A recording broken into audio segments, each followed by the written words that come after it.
Sa ngalan ng Ama at ng Anak at ng Espiritu Santo. Amen. Sumainyo ang Panginoon. At sumayo rin. Mga kapatid, tayo po ay nagkakatipon ngayon upang ating purihin ang Ama. Pasalamatan sa mga biyayang pinagkaloob sa atin at mulit-muli ay dumulog ng ating mga minimithi at panalangin. Hilingin po natin ngayon sa kapestahan ni San Marcos, manunulat ng mabuting balita, na nawa katulad ng kanyang halimbawa, tayo makapagpahayag ng salita ng Diyos sa ating natatanging mga pamamaraan. Anuman ang ipinagkaloob sa ating biyaya ng Diyos, magamit natin ito upang ipahayag ang kanyang salita. Aminin natin ang ating mga kasalanan upang tayo maging marapat gumanap sa banal na pagdiriwang.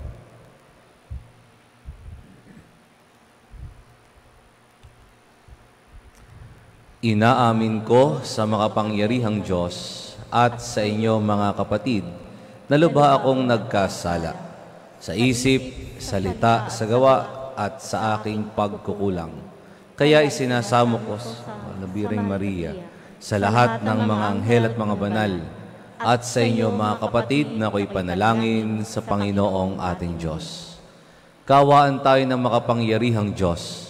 Patawarin tayo sa ating mga kasalanan at patnubayan tayo sa buhay na walang hanggan. Amen.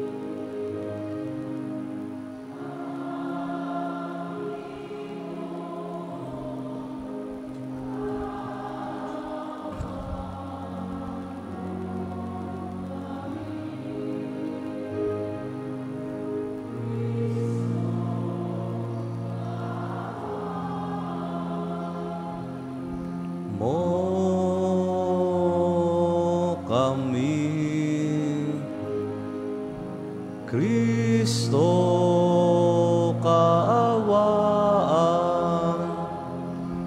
mo kami.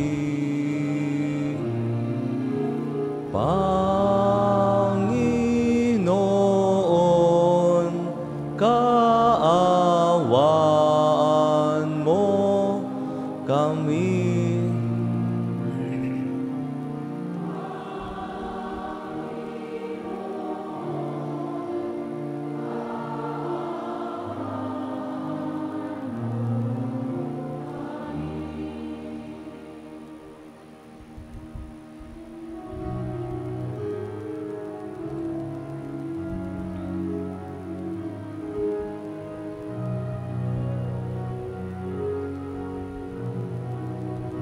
Papuri sa Diyos sa kaitaasan, kaloob sa lupa ay kapayapaan.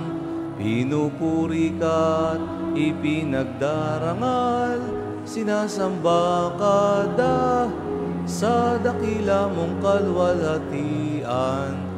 Panginoon naming Diyos, Hari ng langit, Amang makapangyarihan, Panginoong Jesucristo, bugtong na anak ng Diyos, Kordero ng Ama.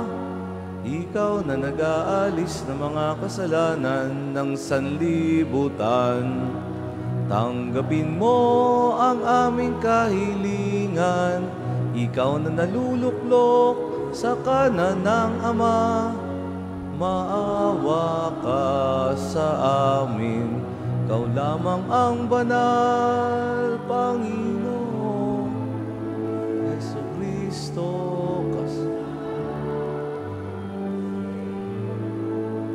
Sa walhati ng Ama, Amen, Amen, Amen.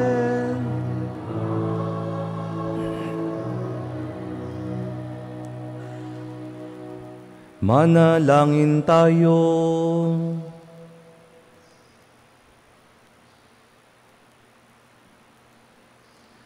Ama naming makapangyarihan, iyong idinangal si San Marcos na naging tagapaghatid ng mabuting balita sa iyong kagandahang loob.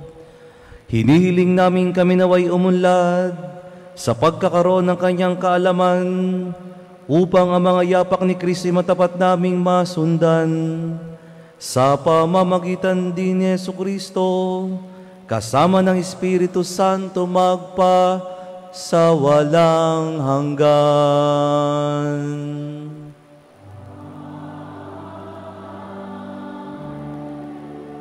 Ang lahat po ay magsiupo.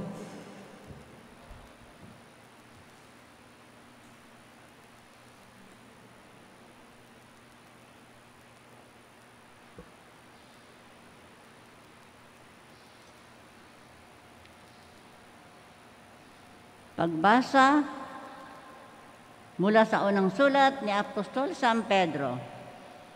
Mga pinakamamahal, magpakababa kayong lahat at maglingkod sa isa't isa ayon sa nasusulat. Kinamumuhian ng Diyos ang palalo at kinalulugdan niya ang mababang loob. Kaya nga, pasakop kayo sa kapangyarihan ng Diyos at dadakilain niya kayo pagdating ng takdang panahon. Ipagkatiwala ninyo sa Kanya ang iyong kabalisahan sapagkat Siya ang kumukupkup sa inyo. Humanda kayo at magbantay. Ang dyablo na kaaway ninyo ay parang liyong umaatungal at aali-aligid na umahanap ng masisila. Labanan ninyo siya at magpakatatag kayo sa iyong pananalig sa Diyos. Tulad ng alam ninyo, hindi lamang kayo ang nagtiis ng ganitong kahirapan, kundi pati ang inyong mga kapatid sa buong daigdig. Pagkatapos ninyong magtiis na maikling panahon, ang Diyos ay bukal ng lahat ng pagpapala at siyang magbibigay sa inyo ng kaganapan at katatagan. At sa isang saligang matibay at di matitinag. Siya rin ang mirang sa inyo upang makihati kayo sa Kanyang walang hanggang kaluwalhatian. Kasama ni Kristo sa Kanya ang kapangyarihang magpakailanman. Amen. Sinulatan ko kayo sa tulong ni Silvano, isa nating kapatid na lubos na pinagtitiwalaan. Sa pamamagitan ng maikling sulat na ito, ay nais kong palakasin ang inyong loob at patunayan sa inyo na ito ang tunay na kaloob ng Diyos. Manatili kayo sa biyayang ito. Kinukumusta kayo ng mga kapatid na nasa Babylonia. Mga hirang ng paris ninyong, kinukumusta rin kayo ni Marcos, ang mahal kong anak sa pananampalataya. Buong giliw kayong magbatian bilang magkakapatid kay Kristo. Ang kapayapaan ay sumainyong lahat, mga tagasunod ni Kristo. Ang salita ng Diyos. Salamat sa Diyos.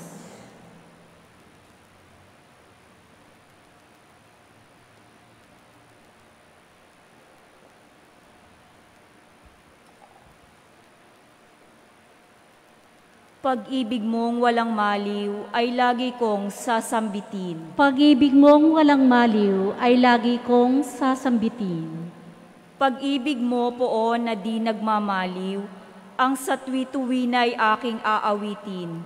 Ang katapatan mo'y laging sasambitin, yaong pag-ibig mo'y walang katapusan, sintatag ng langit ang iyong katapatan. Pag-ibig mong walang maliw ay lagi kong sasambitin. Umawit silang nilikha sa langit, ang iyong ginawa'y siyang dinadalit.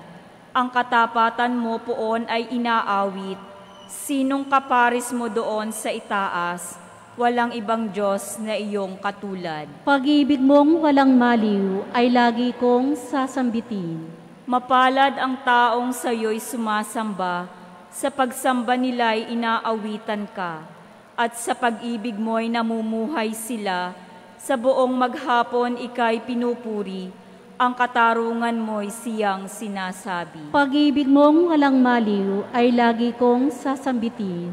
Ang lahat po ay magsitayo.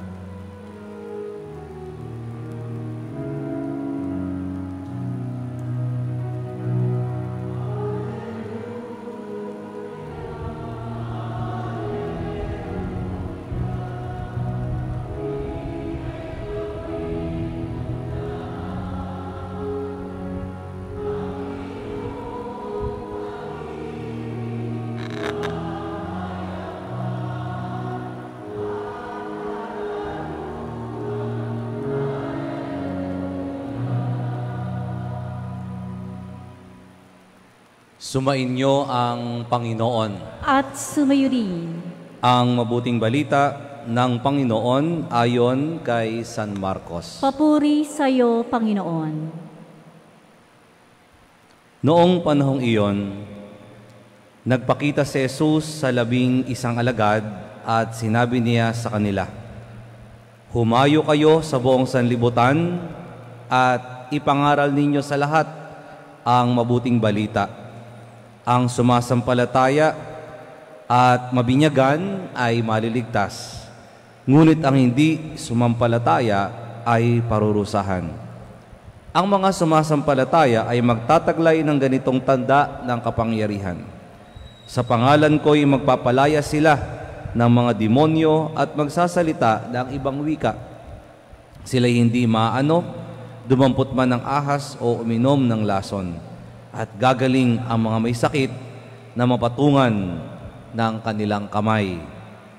Pagkatapos magsalita sa kanila, ang Panginoong Hesus ay iniakyat sa langit at lumuklok sa kanan ng Diyos. Humayo nga ang mga alagad at nangaral sa lahat ng dako. Tinulungan sila ng Panginoon sa gawaing ito. Pinatotohanan niya ang salitang kanilang ipinangangaral sa pamamagitan ng kapangyarihang gumawa ng himala na ipinagkaloob sa kanila. Mga kapatid, ang mabuting balita ng Panginoon. Pinupuri ka namin, Panginoong Hesukristo. Ang lahat po ay magsiupo. Magandang umaga po sa inyong lahat. Magandang umaga po, Padre. Ngayon po ay ipinagdiriwang natin ang kapistahan ni San Marcos, ang manunulat ng mabuting balita o isa sa mga ibanghilista.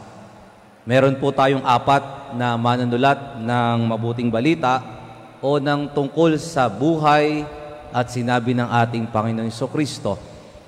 Ito po ay sina San Marcos, San Lucas, San Mateo at San Juan.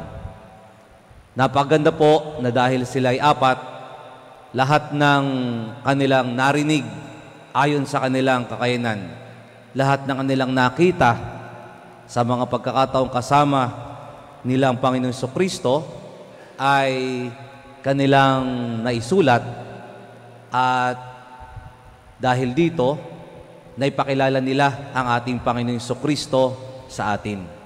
Lahat ng pangyayari sa kanyang buhay, lahat ng kanyang sinabi ayon sa kanilang pagkasaksi, sa kanilang nakita, sa kanilang narinig, ay naitala ng mga ito. At ngayon nga po ay ating pinagdiriwang ang kapistahan ni San Marcos, isa sa kanila na ayon sa mga dalubhasa sa kasulatan ay naisulat ang salita ng Diyos o ang mabuting balita sa mga panahong matapos o bago masira ang templo ng Jerusalem. Magkagayon pa man, ang mahalaga po ay naging siyang tapat sa sinabi ng Panginoon Jesucristo.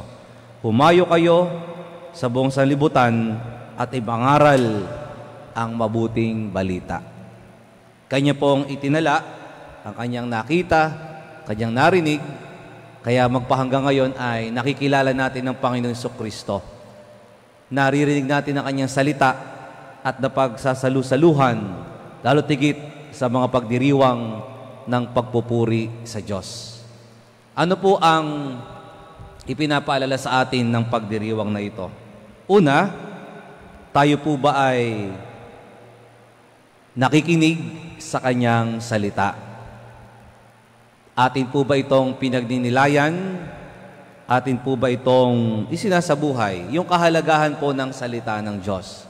Yung kahalagahan ng buhay ng ating Panginoon Jesucristo na isa sa kalooban ng Diyos, kaya ito ay ating natanggap, dapat atin nung pinagninilayan. Dapat ating pong inaalam upang masundan natin ang ating Panginoong Jesucristo. Unang challenge po ay atin po bang pinagninilayan ang salita ng Diyos, ang mga salita ni Kristo sa mga pagdiriwang natin sa simbahan. Ito ba'y nakakarating sa ating bahay? Nakakarating sa mga taong katulad ng sinabi niyang hindi pa nabibinyagan at hindi pa sumasampalataya nang sila ay manampalataya? And personally, atin po bang pinagninilayan na pagkatapos nating marinig sa pagdiriwang dito sa simbahan, atin pa itong binubuksan ang Biblia sa ating bahay o sa ating mga opisina upang pagnilayan lalo ang salita ng Diyos. Ito po ang unang paalala sa atin ng pagdiriwang ngayon dahil hindi ho natin maipapahayag ang hindi natin pinagninilayan. Hindi natin maipapahayag ang salita ng Diyos kung hindi natin ito alam, kung hindi natin ito napagyayaman sa ating buhay. Ikalawa ay yung pong challenge na matapos nating mapakinggan ang salita ng Diyos, matapos nating mapagnilayan ang salita ng Diyos, ito ba ay ating ipinapahayag sa ating kapwa? Nung tayo po'y bininyagan, tayo tumanggap ng pakikibahagi kay Kristo.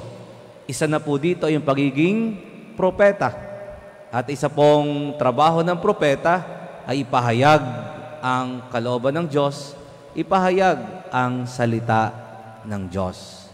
Kaya matapos nating mapagnilayan ang salita ng Diyos, ito ba'y itinuturo natin sa ating pamilya? Ito ba ay ipinapahayag natin sa ating kapwa sa pamamagitan ng pagbabahagi nito? Lalo't higit po sa panahong ito na tayo nasa taon ng Biblia at katekesis, at isa pong paraan upang ating mapalalim ang ating pag-aaral at pagdinilay sa Biblia ay yung tinatawag nating Biblia Rasal. Tayo ay nagpapahayag ng salita ng Diyos at kung ano man yung tumimo sa ating isip at puso, ito yung ating ibinabahagi sa ating kapwa. Isa po kapag tayo'y pagod, isa po kapag tayo ay maraming iniisip, choose a verse in the Bible. Pag nilayan natin, pumili tayo ng salita at ako po'y nakasisiguro na ito'y makatutulong sa atin sa pagkakataong iyon na nangangailangan natin ng gabay, nangangailangan tayo ng lakas, nangangailangan tayo ng salita ng Diyos. Kaya ang challenge ay kung tayo ay nagpapahayag nito matapos nating mapagyaman sa ating sarili. At pangatlo po ay anong paraan ang ating ginagawa upang ipahayag ang salita ng Diyos. Si San Marcos po tumanggap ng biyaya ng pagsusulat. Tumanggap ng biyaya na ma-retain sa kanyang memory ang kanyang nakita, ang kanyang narinig sa ating Panginoon Jesucristo. At ito'y kanyang pinagyaman at pinakinabangan sa pamamagitan ng pagsusulat ng salita ng Diyos. Mga kapatid, lahat po tayo ay may biyayang tinanggap sa ating Panginoon. Meron po tayong mga biyayang na ipinagkaloob sa atin, kaya sa ating buhay, tayo naging successful, tayo nagiging maayos, napapakinabangan natin sa ating trabaho. Ang tanong ay, ito rin ba ay napapakinabangan natin upang ipahayag ang salita ng Diyos, upang bigyang halimbawa ang ating pananampalataya? Sana po hindi lang natin magamit ang ating buhay, ang ating kakayanan, para maging maayos at successful ang ating sarili, kundi magamit din natin ito upang ipahayag ang salita ng Diyos, upang ipahayag ang pagmamahal ng Diyos, upang ipahayag ang ating pananampalataya.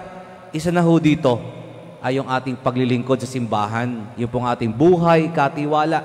Tumanggap tayo ng napakaraming biyaya, naway ibahagi natin ito sa simbahan at sa ating kapwa na nangangailangan ng ating tulong, ng ating panahon.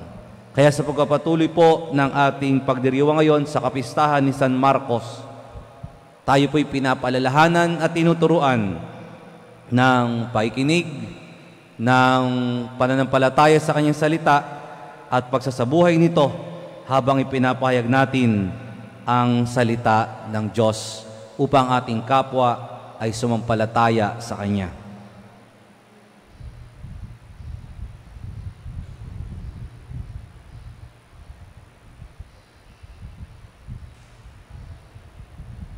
Ang lahat po ay magsitayo.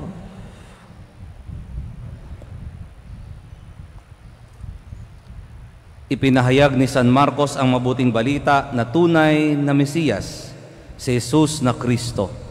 Hilingin natin sa Ama na dinggin ang ating mga kahilingan para sa isang mundong nangangailangan ng pag-asang hatid ng Ebanghelyo. Ang ating tutugon, Panginoon, dinggin mo ang aming panalangin. Panginoon, dinggin mo ang aming panalangin.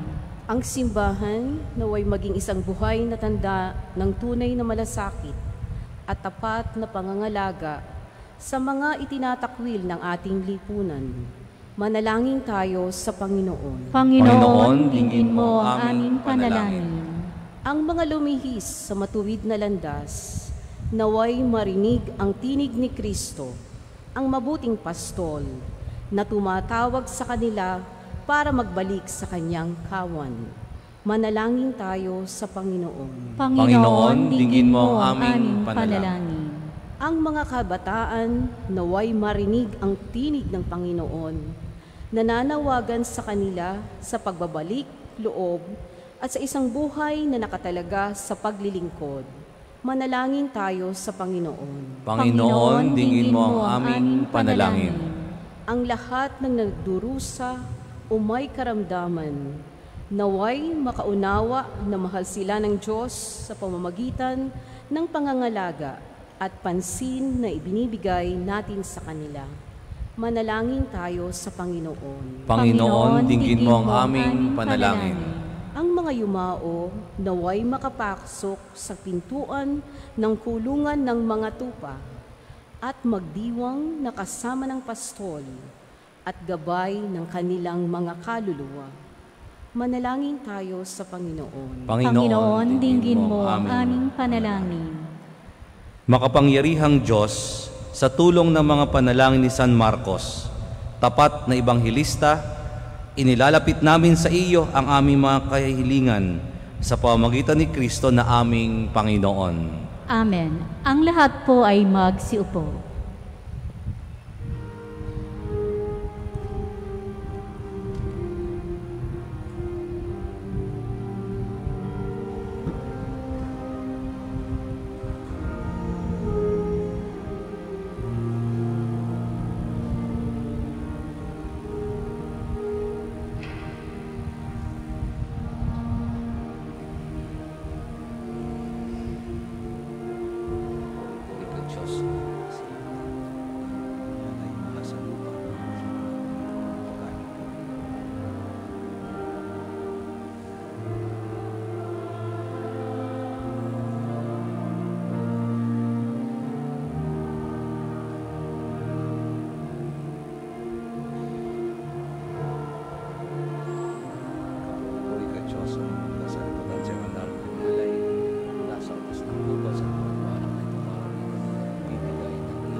Ang lahat po ay magsitayo. Manalangin kayo mga kapatid upang ang paghahain natin ay kalugdan ng Diyos Amang makapangyarihan. Tanggapin nawa ng Panginoon itong paghahain sa makamay sa kapurihan at karangalan sa ating kapakinabangan at sa buong sambayanang banal. Ama naming lumikha, ngayong aming ipinagkapuri na si San Marcos ay iyong dinakila. Tanggapin mo ang aming pagpupuri at mga alay na inihahain upang ang pagpapalaganap ng mabuting balita ay maganap ng iyong sambayanan ng buong tiyaga sa pamamagitan ni Hesu Kristo kasama ng Espiritu Santo magpa sa walang hanggan.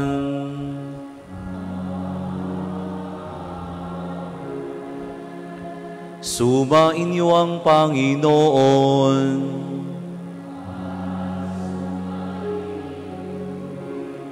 Itaas sa Diyos ang inyong puso at diwa.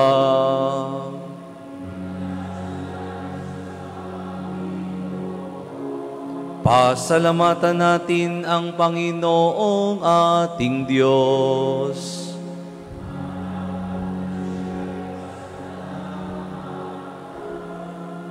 Ama naming makapangyarihan, tunay ngang marapat na ikaw ay aming pasalamatan sa pamamagitan ni Jesucristo na aming Panginoon.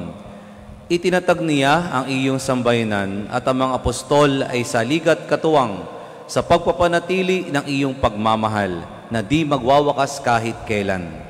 Kaming sambayanan mo dito sa daigdig ay katibayan ng pamumuhay sa langit. Kaming narito ang tagapagpahiwatig sa pagkakaisa ng tanan sa iyong pag-ibig. Kaya kaisa ng mga anghel na nagsisiawit ng papuri sa iyo nang walang humpay sa kalangitan, kami nagbubunyi sa iyong kadakilaan.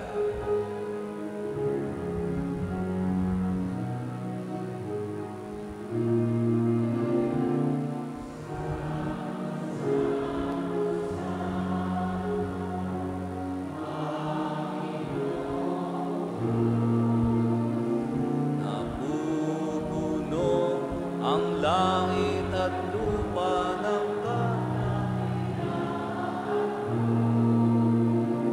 Hosana, Hosana, Hosana sa kaitaasan.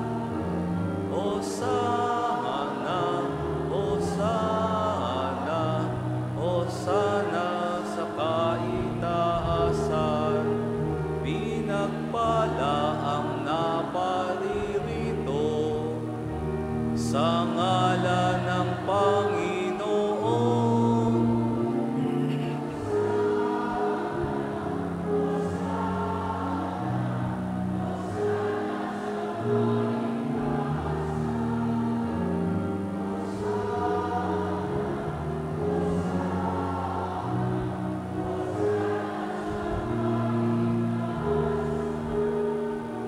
Ang lahat po ay magsiluhod.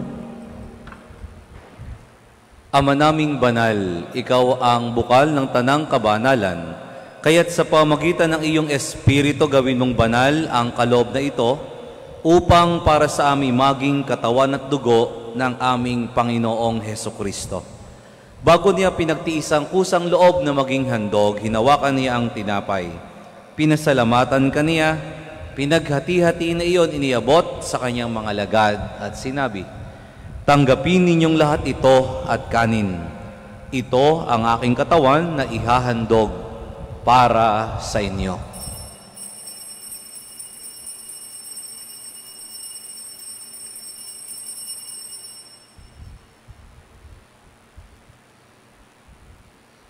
Gayun din naman, nung matapos ang hapunan, hinawakan niya ang kalis, muli kanyang pinasalamatan.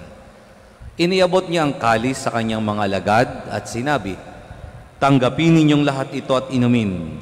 Ito ang kalis ng aking dugo ng bago at walang hanggang tipan. Ang aking dugo na ibubuhos para sa inyo at para sa lahat sa ikapagpapatawad ng mga kasalanan. Gawin ninyo ito sa pag-alaala sa akin."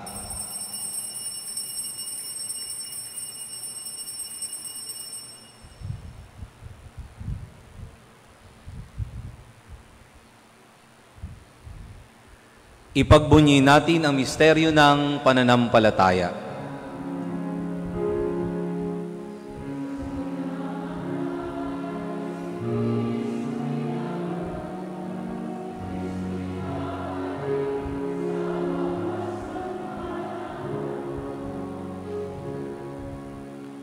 Ama, ginagawa namin ngayon ang pag-alaala sa pagkamatay at muling pagkabuhay ng iyong anak, kaya't iniaalay namin sa iyo ang tinapay na nagbibigay buhay at ang kalis na nagkakaloob ng kaligtasan.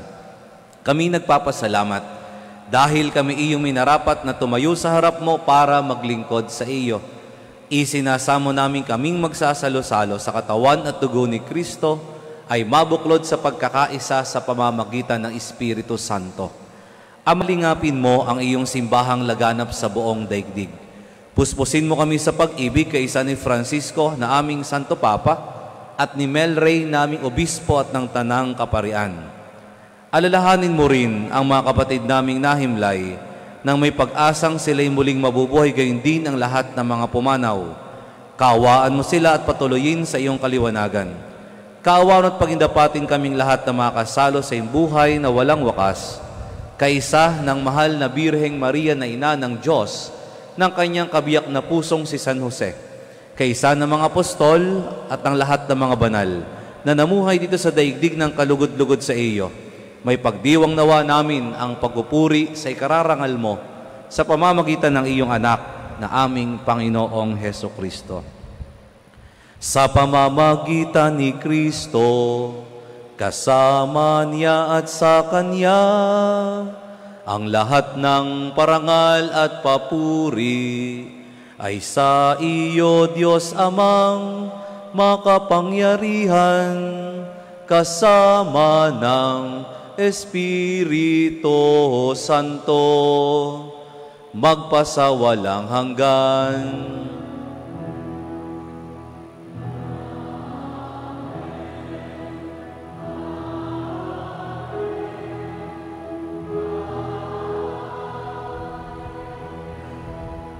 Magsitayo po ang lahat. Sa tagubilin ng mga nakagagaling na utos at turo ni Jesus na Panginoon natin at Diyos, ipahayag natin ng lakas loob.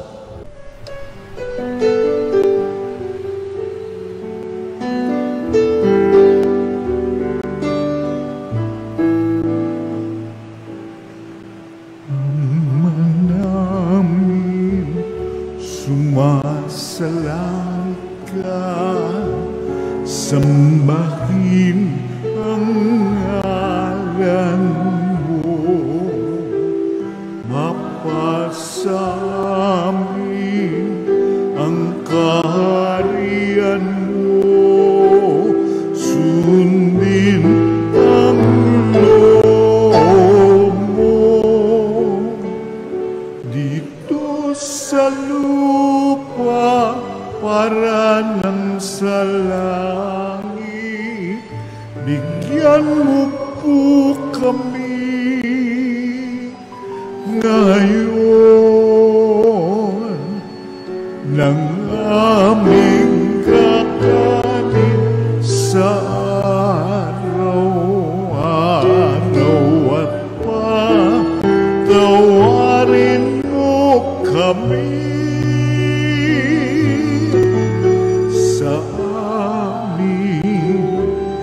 mga sala, para ng pagpapatawan namin sa nagkakasala sa amin, at huwag mo kaming ipagdulot sa tukso, at yadya mo kami sa lahat ng masama. Nihiling namin kami adya sa lahat ng masama. Pagkalooban ng kapayapaan araw-araw, iligtas sa kasalanan at ilayo sa lahat ng kapahamakan, samantalang aming pinananabikan ng dakilang araw ng pagkapahayag ng tagapagligtas naming Jesu Kristo.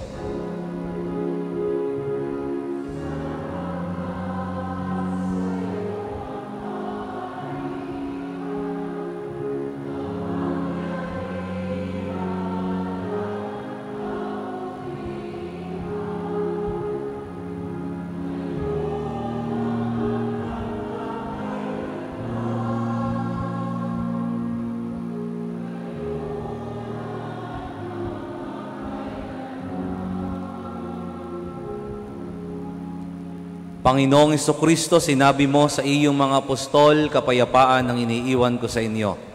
Ang aking kapayapaan ay binibigay ko sa inyo. Tunghayan mo ang aming pananampalataya at huwag ang aming pagkakasala. Pagkalooban mo kami ng kapayapaan at pagkakaisa ayon sa iyong kalooban. Kasama na Espiritu Santo magpasawalang hanggan. Amen. Ang kapayapaan ng Panginoon ay laging sumainyo. At sumayo rin. Magbigayan kayo ng kapayapaan sa isa't isa.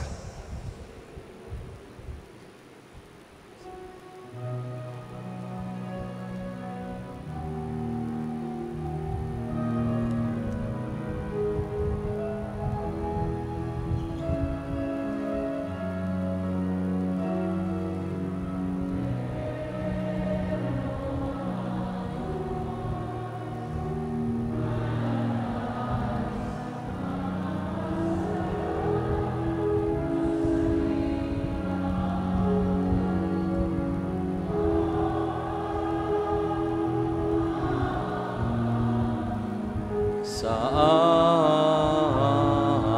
amin, Kordero.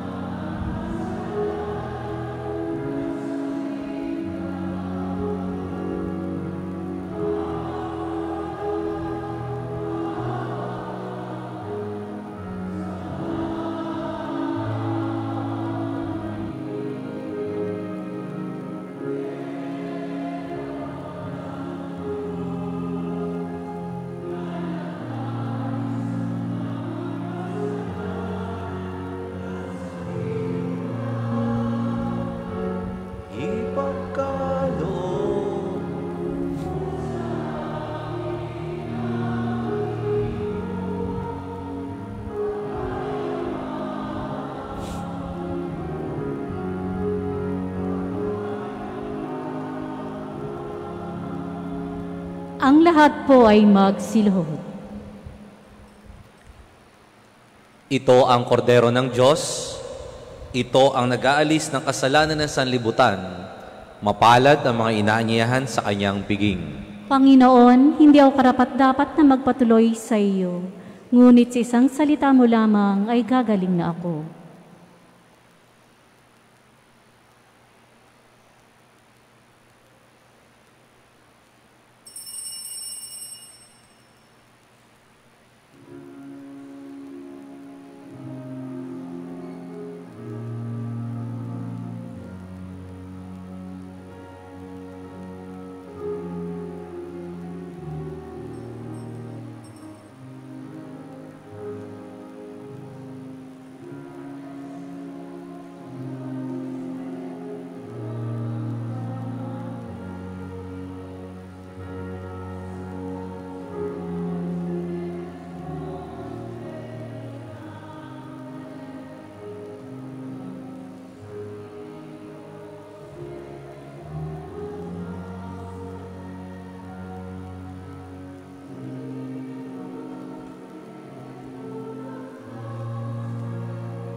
Ang lahat po ay magsitayo. Manalangin tayo.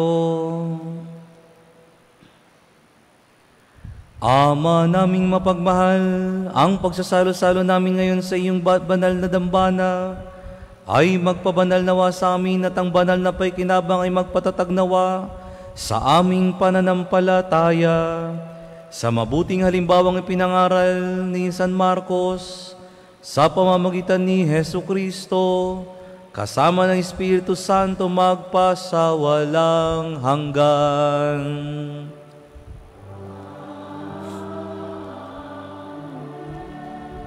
Lahat naman nagdiriwang ng kanilang kaarawan, anibersaryo ng kasal sa simbahan, nakatakdang ng ibang bansa at sa ilalim sa pagsusulit, para po sa panalangin at pagbabasbas, at kasunod din po nito ang pagbabasbas ng mga religious articles.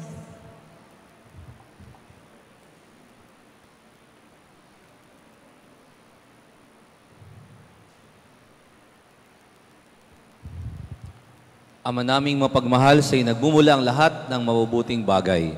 Hinihiling naming basbasan mo mga kapatid namin ito na nagdiriwang ng kanilang kaarawan, anibersaryo ng kasal, nakatakdang mga ibang bansa sa ilalim sa pagsusulit. Pagkalooban mo sila ng mas mahaba at makahulog ang buhay, mabuting kalusugan, mapayapang kalooban, maliwanag na kaisipan, mga tapat na kaibigan, maayos na hanap buhay, kaligtasan sa anumang kapahamakan. Hinihiling namin ito sa pamamagitan ni Kristong aming Panginoon. Amen.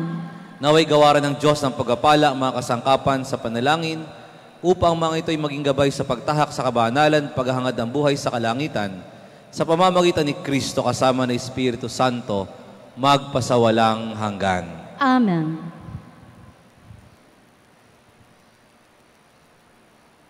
Palakpakan po natin ang mga nagdiriwang ng kanilang kaarawan at anibersaryo ng kasal sa simbahan.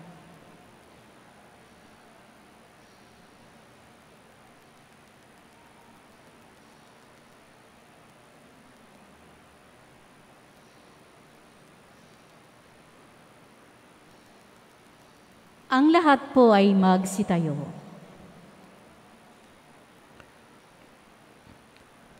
Sumainyo ang Panginoon At sumayo rin.